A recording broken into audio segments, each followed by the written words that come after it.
Hey, everybody, what's going on? Keith Niebuhr here with Gators Online, joined by Gator great player, Gator great coach, and Gator great commentator Lee McGriff to break down Florida's 33-14 loss to Kentucky over the weekend, but also look ahead. Lee's going to give us some insight into kind of what would be the emotions of a team and a coaching staff after a deflating loss like that, and how do you pick up the pieces when you still have so many big games ahead, and all of your goals, or a lot of your goals, are still out there. But Lee, first of all, thanks for joining us. I think Florida fans looked at that 30-plus game winning streak against Kentucky and forgot how hard it used to be to win at Kentucky, right? It kind of escaped a lot of people's minds in the 70s and 80s.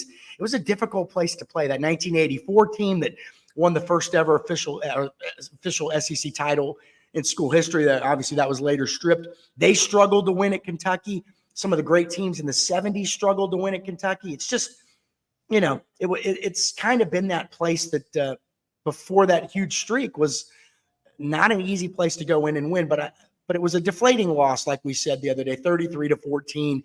Not a lot went right for Florida. Lee, what were some of your big takeaways from the game? Well, just to reflect on history like you and I like to do, back in the day for so long, the Kentucky game was played in November. And going up there, it was cold and a big dramatic change for Florida teams. But they did have good teams back in those days. People forget. They won the SEC championship in the middle of the 70s. And they've had good players.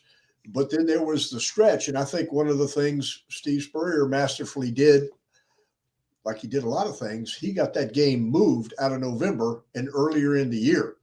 And the domination was happening before him, but he sure kept that going, and it just kept going. But you got to give Mark Stoops a lot of credit. He's a blue-collar kind of guy. And even though Kentucky's in the South, it's a sneeze away from being in the North or Midwest. And, they play great defense because that's Stoops' background. And, they certainly have thrown the ball in their history, but they pounded it this time. And, of course, my first reaction was they ran the ball right down our throat. I mean, that was stunning. And, I heard Dan Mullen do his analysis, and everybody doesn't like to hear Dan Mullen's thoughts about the Gators, but he does understand football. But he talked about on defense first, on the defensive front, against the run, he said we didn't fit. Well, fit means you have gap control and everybody has a place they need to be. So you build this giant wall or picket fence. Well, either they weren't in the right spots, and you could see on the replays the giant holes that were being created. But even when we got there, we didn't tackle very good. And we had done that better prior to this game, I thought. Maybe not Utah, but the other games, certainly Tennessee, we tackled well. So we didn't tackle well at all. And, when a running back, Davis, runs for 280 yards and could have gotten to 300, it was ironic when they took him respectfully out of the game and they put in the substitute. And I think that guy ran for about 30 yards. So he'd have been over 300, but he had a great day. But he has to find the holes, but his offensive line just blew us up and totally dominated. I'm saying nothing that anybody that watched it didn't observe. So they had complete dominance there, and throwing the ball was not hardly necessary for them. And when they realized they could run it, they stayed with it for the most part. And then offensively, we had nothing. We couldn't run the ball and didn't throw it very well. And, statistically, Mertz is doing really well. And statistically, he had a nice game. There was a ball that should have been caught, that was tipped, an interception, so a turnover. But he missed a couple of big plays. That happens, but he did. And when you're in a game like that, you can't afford to miss any. So I can go on and on, take me where you want to go, but it was dominance by Kentucky from the beginning. Yeah. Lee, I'm going to get back to Graham Mertz statistics in a few minutes because it was Steve Spurrier, of course, that said statistics are for assistant coaches and losers, right? And so you looked at his statistics in the totality of the game, and they look pretty good. But in the first quarter, not so good. So anyway, let's get back to something real quick here. After the Utah game, I think if you're a Florida fan or a Florida coach, you could say Florida beat itself in that game, right? Pre-snap penalties, just out of sorts. And so you could say that a lot of that stuff was correctable. You could move forward from that game. This game looked a little differently. This looked like a team that just got beat up front. And is that as correctable as pre-snap penalties? I ask you. I mean, this one seems to be a little bit more concerning than the other one. A tough road environment. You're out of sorts. First game of the season. This game is game 5. You're settled in. You're on the road. You've already had a road game experience. You've already played a big game at home. You've won. You should sort of kind of have your identity. And Tennessee just kind of whipped Florida up front, Lee. Yeah, and I am all for Billy Napier. I am all for the Gators, but we looked inept. I don't not sugarcoating it at all. We did. We looked inept. The players couldn't make plays. Their players looked better than our players, and we made once again some embarrassing penalties. And it just never felt like there was a latter part of the game. I can't give you the exact time frame, and we had a little offense going, and I started getting some hope. I tend to do that, and then we had a couple of stops, and I thought, oh man, if we can hold this and keep moving the ball down the field, we might get back into this.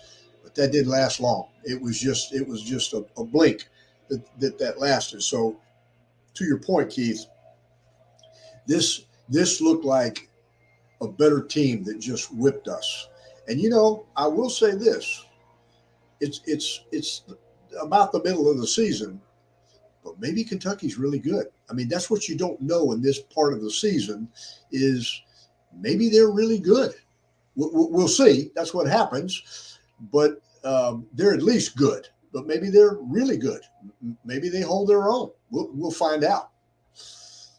Yeah, Lee, looking at the statistics, Ray Davis of Kentucky, 280 yards on 26 carries. In my life, I don't know that I've seen a running back do that against Florida.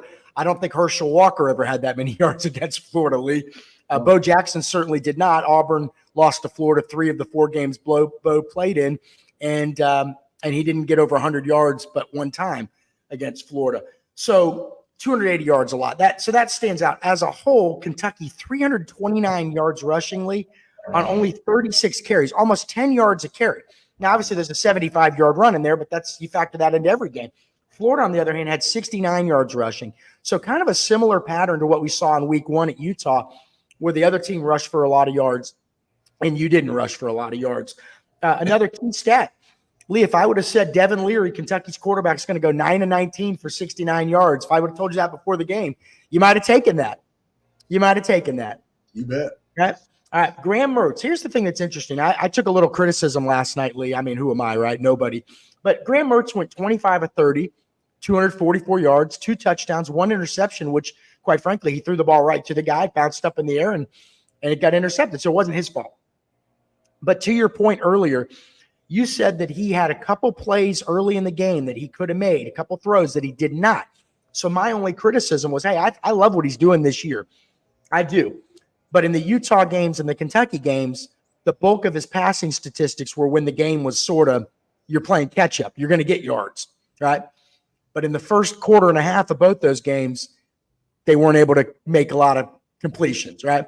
And so Florida was down 3-0 the other day, Lee. There was a deep ball. Guy was open. He missed him. If you catch that pass or you make that throw, you're ahead 7-3. It changes the whole complexion of the game.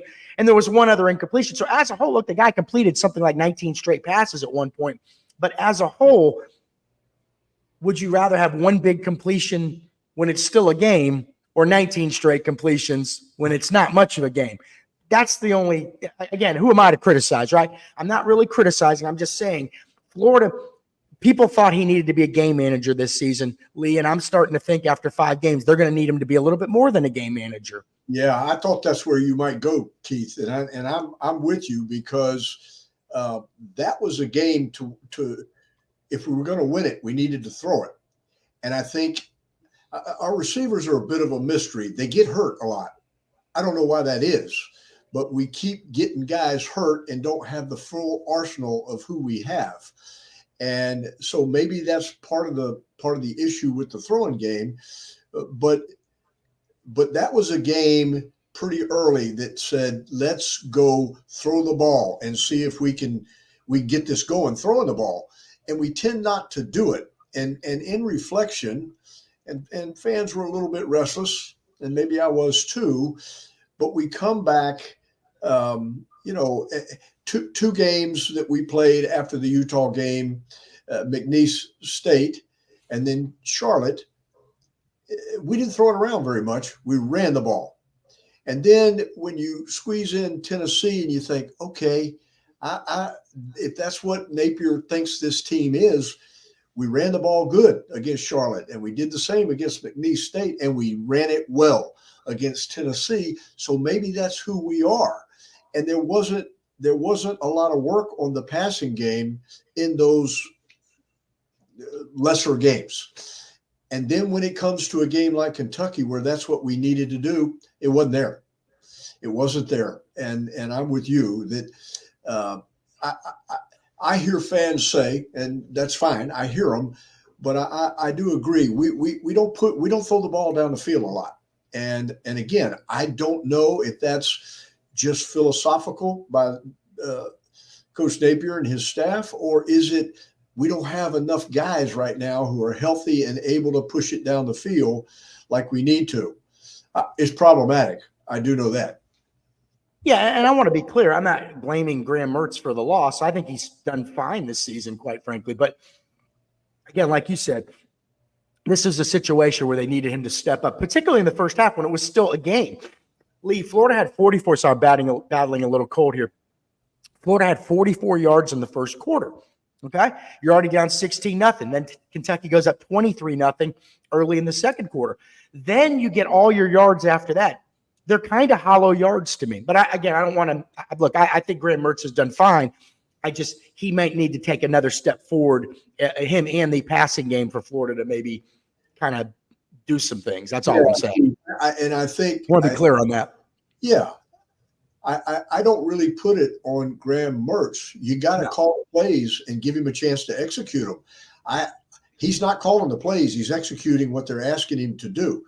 He may miss a few, but again, are we taking those shots further down the field?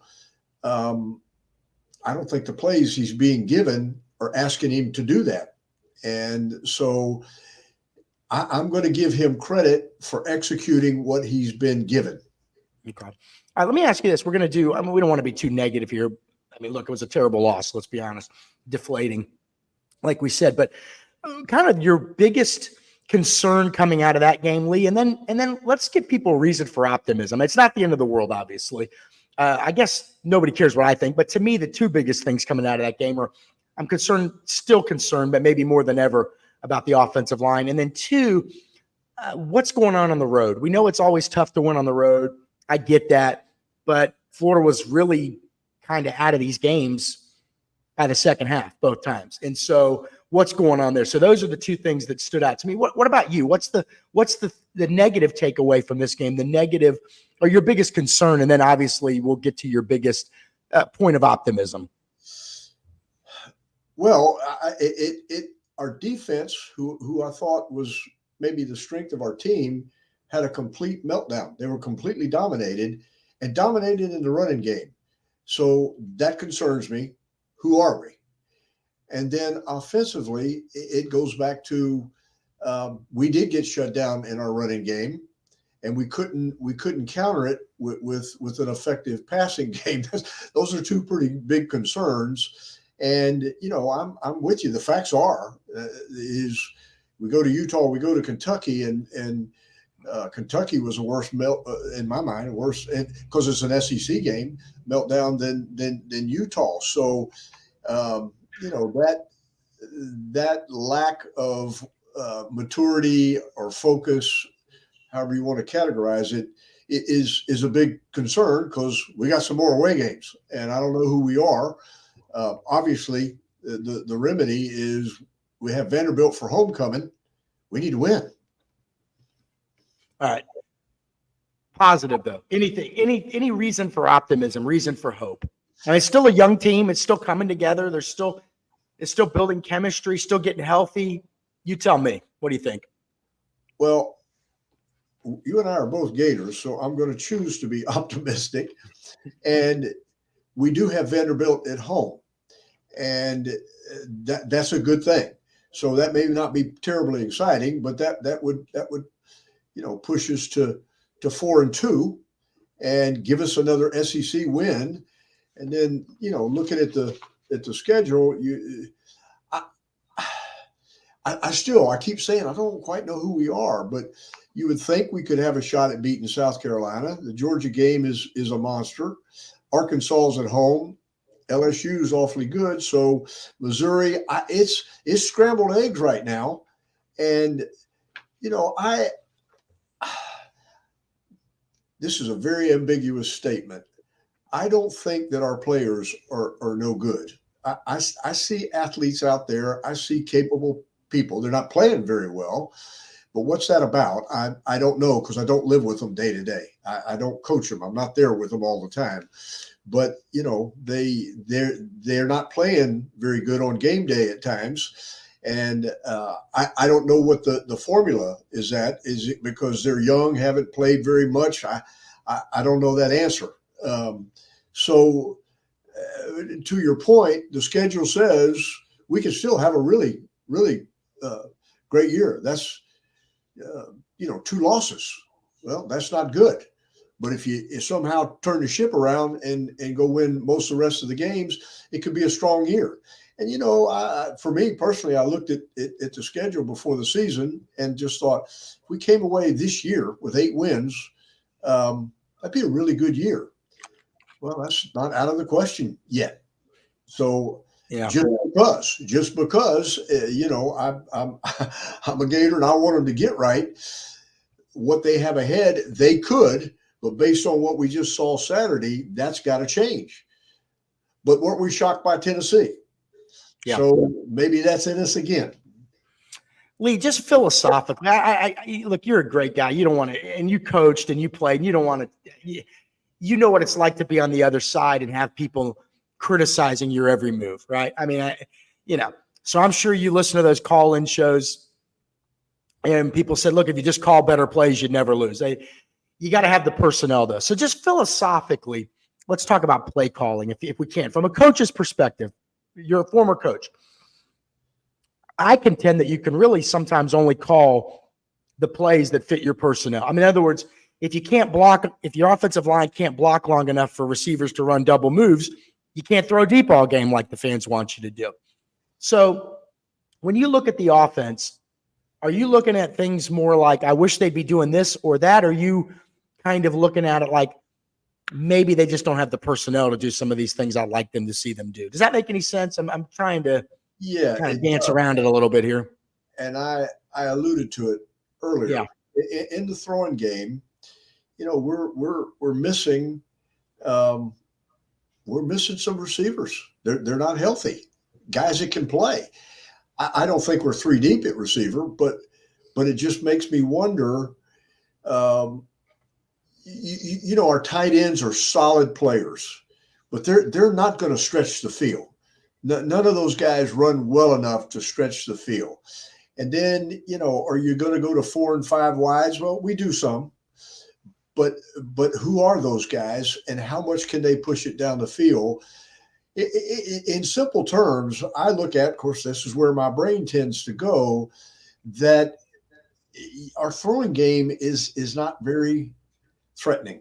It's not. We hit some plays, and I'm not saying those design of those plays can't work, but so far you don't get a sense if we got to go in a game and beat somebody throwing the ball that we can do it.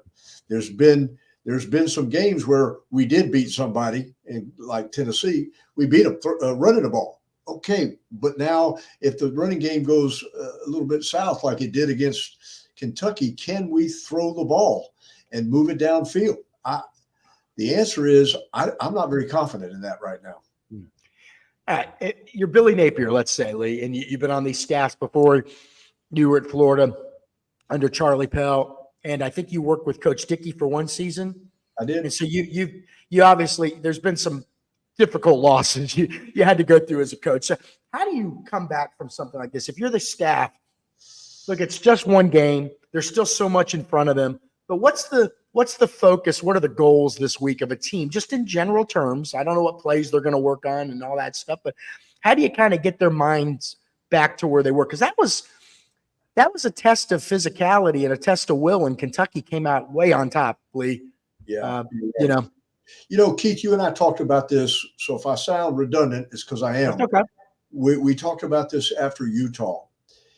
And, we as fans, look at what you and I are doing here on Monday, and I'm enjoying it. But I promise you, there is not a coach or player. They may have a passing thought about Kentucky. They're moving on as of yesterday to Vanderbilt. And if you're a player, after something like that, what you want to do is go play again. Lord, I don't want to live with that. And if you like to play, it is a game. So you come back, it's homecoming. You only get so many of those, and we're playing at home. And you're in the middle of the season, and as a player, if you're any good, you can't wait to play again. You want to play again. You want to right that wrong. You want to get that bad taste out of your mouth. And so I do think I said this after the Utah game. The players and coaches can shake off those losses and get moving forward faster than the fans, because we got nothing to think about other than what we just saw. But they're moving on. And as a coach or a player, if you're not optimistic, if you don't look at this schedule and say, okay, we're gonna go win these games, you have to believe in that. So, and we know sometimes teams sink, they get demoralized. That's real. But I just go back to the question was, what do you do? Well, I think you focus on, we got another game. We got another game. We got it at home. It's homecoming. Let's let it rip. And now I know one of the things Steve Spurrier was masterful at is he didn't give the greatest pep talks in the world. Those players just knew, you go that next game, he's going after them. And he didn't hide it. If he could beat Vanderbilt 50-0, he was going after it. Well, that's how you get your players back into it. We're going after these guys. We're not going to muddle around and play scared. We're going to go after these guys. I don't know that that's Coach Napier's approach, but to me, that's what pumps life into your team. Okay, we've looked at what's bad. Now we're going after this thing. We're going to change how this goes. So, if you're going to come out of this hole, and if you are going to start winning, pretty much what I said is what I believe you have to do. You got to love to play, and then you got to get excited about it and reload. All right, Lee, let's look ahead. They can't look ahead. They've got to look at Vanderbilt, and that's it. But after Vanderbilt, Florida plays at South Carolina, and Billy Napier, I believe, is 1-7 on the road at Florida. Now, look, obviously this isn't the roster that Urban Meyer and Steve Spurrier had. We get all that. But the two games away from home this year had similarly disturbing trends of falling behind early, falling out of the game, having to fight back, but never really being that close to being back in it. And so what do you do as a coaching staff? Do you have to change things up at this point when you go on the road? Do you keep to your same trends, what do you do? Because what's going on the road hasn't worked. Obviously, they're playing good teams. I get that. There's other variables as opposed to just what you do. This isn't golf. It's not just you against the course. It's you against somebody that's coming right at you too. They're doing things as well. So I get all that, but what they're doing hasn't been effective on the road. So what do you do? Do you call your friends in the coaching business and say, and ask for advice? What do you do if you're Billy Napier? They've got to figure this out, because Lee, if they don't win one of these games on the road, they're probably not going to finish with the winning record. I think that's becoming pretty clear here. They've got to win on the road. They're a totally different team at home. And I would contend that in the SEC, and people always talk about LSU's home field advantage, Lee, but I think it's Florida and Auburn. I think they're the two teams over the last 20 years that are entirely different at home than they are on the road. But what do they do? What does Billy Napier do to figure this road stuff out? Well, coaches tend, the assistant coaches don't have much time, but I think the head coach has time to call people that he's crossed paths with in his life coaching about what are they doing on the away games. But most of all, I think you have to talk with your own staff and just talk about what do they see? What can we change? I mean, we're going to a hotel. We're going to have meetings. We have a schedule. We're going to eat a meal. Do we eat chicken instead of steak? You start talking about all those things, but I think it really is by position. You talk about what do you see? What's off? Why are we not ready? And yes, you have to change, including maybe how you approach the game. The structure or organization of how you travel is one thing, but the other is, to give a very candid thought. Our 74 team, and I know you brought it up to me, so I didn't sleep well last night. Keith, I don't appreciate it, but you brought it up to me. But we were good, and we're going to Kentucky, and I was excited. There were some guys excited, but we thought we were better than Kentucky, and we probably were. And it was clear the game plan was to, avoid losing. We're not going to do anything wild. We're going to play defense. We're going to contain them. We're going to run the ball, and we're going to take care of this because we're just better. So Kentucky hit some big plays quick. And there was, I'll never forget it, but we did it later, started throwing, but there was a feeling of, wow, are we going after this thing? And so I don't know, is that a missing ingredient? Sitting in the stands, do you get the sense we went to Kentucky and we were just after them? We were doing things, I don't mean physically aggressive. I just mean as far as game plans and stuff, are we attacking them? Yes, we threw that deep ball. I think it was for Pearsall, missed it. Didn't do it again. And so, one of the ways you can energize your team is, hey, we're going for broke. We are going after this thing. I mean, that's just a suggestion. I don't live with these guys. I don't know what's wrong, but your question was, what do you do? I think it starts on Sunday morning with your staff. Something's not right. What do you guys see? What do you guys see that makes us so flat where we're not playing good? And what do we need both technically, but also from an emotional standpoint? What do we need to do different? All right, we're joined by Lee McGriff, Gator great, former player, former coach of Florida, great commentator. Lee, people always tell me that they miss hearing you on the radio, man. I think a lot of people do. For years, I didn't cover Florida. I was gone, and I would be driving around the South covering recruiting on a Friday night, and I'd catch the Gator game on XM radio, and I'd hear your voice, and it always made me feel like I was back in Gainesville again. But Lee, what do you need to see as a guy? Look, your blood's out on that field behind me. Mine isn't. Mine was up in the press box. Yours was out on the field, okay? What do you, Lee McGriff, what do you need to see? What do you want to see? What do you hope to see from Florida this weekend? And is there anything that you can see from them that will give you some faith, some confidence moving forward? I do, Keith. I think offensively, we got to take the handcuffs off. And again, I'm at a disadvantage because I'm not at practice. I don't know who's healthy. I don't know who can do what. But put that aside, is we need to run the ball, but we need to throw the ball, and we need to try to score 50 points. We need to go after this thing. And I guess the word, I'm being diplomatic, we feel so conservative, and we need to go get after them. I don't mean fired up and want to run into a wall. I mean go after them offensively. And defensively, we have been doing that, but we had a meltdown against Kentucky. But, that's probably has a lot to do with assignment football. How did we lose such gap control? Where did everybody go on these running plays?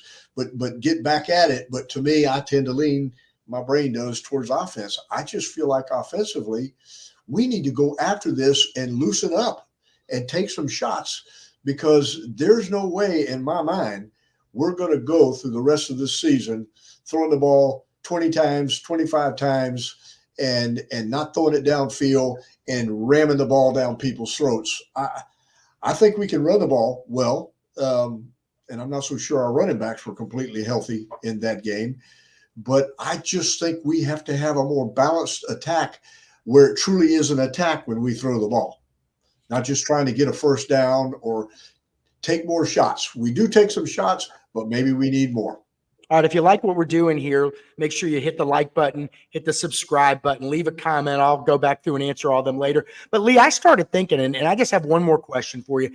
I got one of the great encyclopedia Florida Gators football with us every few weeks. And I think I'd be remiss if I didn't ask you a little bit each time I have you on about your era as a player, maybe as a coach, something like that. So I got to ask you, early mid-70s, hardest hitter on the team. There was a lot of stuff on Twitter this week. Some of the great guys in the NFL were mentioning how much of a hitter Brandon Spikes was in the NFL. Hardest hitter on the Florida team in the 1970s when you were there, who would it be? Does one guy stand out? You did not want to cross this guy in practice or on Saturday. Who would it be? Well, we had more than one. And if I take my teams, Fred Abbott was pretty fierce. And when he moved on, we had our two inside linebackers, my age guys, Ralph Ortega and Glenn Cameron. And then the outside linebacker, they called them defensive ends, was Preston Kendrick. If you were in a foxhole, you would like those three guys in that foxhole with you. They were fierce all the time. So I'm not saying we didn't have other guys. We did. But you asked me specifically. But you're talking about Ortega, Cameron, two All-SEC, All-American type guys, and Preston Kendrick, who was an All-SEC guy too. They were fierce. NFL guys too. And it was, you didn't have as many teams back then. You had about half as many teams. There weren't as many roster spots. You're All right. right, Lee, we appreciate, hey, great stuff. Big weekend. It's homecoming. It's always a great week at the University of Florida. I know you enjoyed your homecomings. As a kid, I was in the parade. I was on a float as a 5-year-old with all the cheerleaders. Probably the best day of my life, Lee. It's been all downhill since then. And but always enjoyed Florida homecoming. I can't wait to get back up to Gainesville this Saturday. Hopefully Florida has a great game, great finish to the season. Lee, thank you so much. For Lee McGriff, Gator Great, I'm Keith Niebuhr with Gators Online. Thanks for stopping by, everybody.